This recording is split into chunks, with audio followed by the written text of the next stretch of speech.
Chapter 6. The Bent Leaf. Exhausted, Simone tossed and turned through the night. The root pillow just was not comfortable. He imagined a cushy white pillow there instead of a hard tree root. I sure wish I had a pillow under my head. He longed so much for comfort when something started to tickle Simone's side. What is that? Is that my fluffy pillow? It felt like a bug crawled on his skin. That started to wake Simone. "Ugh, what?" Simone yawned. "Bug." He smacked it off of himself and flipped over. Something screamed in peril. "Ah, that hurts so bad." Did something just scream? Simone felt around the ground next to him. Hello? Sitting next to Simone was a little sprout with a bent leaf. "My limb," it cried, "you terrible man." Simone felt bad. "Oh, I'm really sorry." He petted it and thought he should try out his theory on the plant. He rose up its leaf and visualized it being healed. Then he said, "I wish our leaf was healed." The sprout watched sadly as the leaf was not repaired. "Nothing happened. Now you're a man full of false promises, too. I was only looking for a place with more water, and you were in the way. I had to climb over you, and then you smacked me. Whatever will I do?" Now Simone felt really bad. "I wonder what I did wrong." Simone tried again really hard. Zayak never seemed like he had problems until recently. Simone wished he could prove Zayak mistaken. The sprout glanced at its bent leaf, and no repairs appeared. "If you could help me, I'll help you out in return." Simone was beside himself with grief and 2 failures. Maybe Zayak was right after all. "Guess you can't do anything here." Simone felt depressed. "I sure wished my heart out." Simone wiped away a tear. "But I guess I can't do magic here. I'm really sorry, Sprout.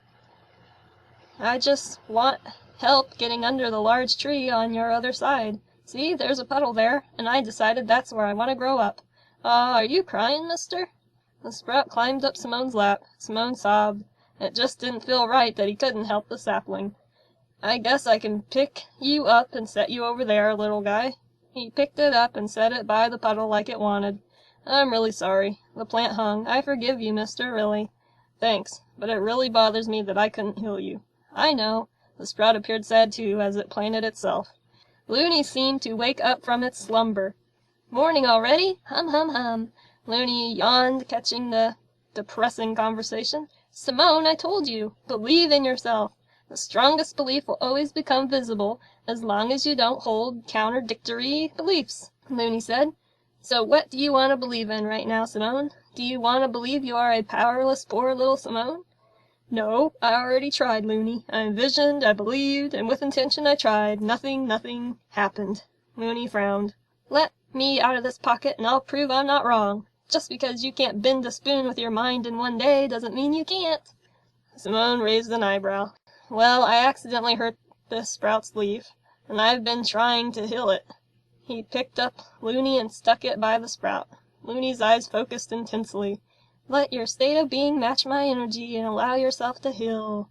The sprout stared at Looney, and they sat in front of each other for a few moments. Simone watched, highly curious. Could this little rock do magic? The sprout spoke. "I feel your energy, Moonstone, and it feels so good." The sprout's leaf began to slowly lift. It appeared to fix itself on its own. Simone watched intensely. "Is this working?" "I'm healed!" the sprout cried in joy. Looney murmured, "I'm not usually a healing crystal, but this needed to be demonstrated. See, Simone? The plant allowed itself to heal. Radiating my healing energy, the plant was able to match the same energy. Matching the energy exactly, healed itself." Looney's eyes reflected Simone's expression back as it spoke. Astonished, Simone picked up Looney and said, "Wow, you really did it. Can you teach me?" "Simone, truly you are teaching yourself already." Looney's glass-like eyes continued to reflect Simone's image back as they spoke. Simone looked down. "What am I doing wrong?" "You focused on the injury more than clearing your mind and projecting a loving, healing atmosphere. You projected worry and guilt with your healing, didn't you?" Looney asked. Simone nodded. "Yes, I felt really guilty and terrible." "Don't worry. You'll get the hang of this. I believe in you." Looney seemed to care about Simone.